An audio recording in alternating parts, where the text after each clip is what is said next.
عشان كده احرص حبيبي انك تكون امام الله بوشين، انك تكون جواك امور غير الظاهرة. تتكلم ربما مع اخواتك بكل محبة، وتتكلم مع اخواتك بكل حب، وتبقى شكلك جميل، ومن جواك انت بتضمر له شرا. يقول كده المزمور: الذي اكلته خبز رفع علي عقبه.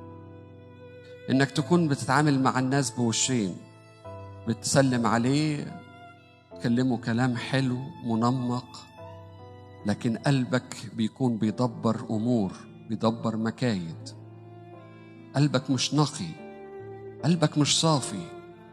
الحتة دي بقى وانت واقف قدام ربنا مش مجرد بقى انك يعني زعل كده بسيط من ربنا، لا، ده هيؤتي عليك بويلات، وما أصعب الذي يأتي عليه الله بويلات.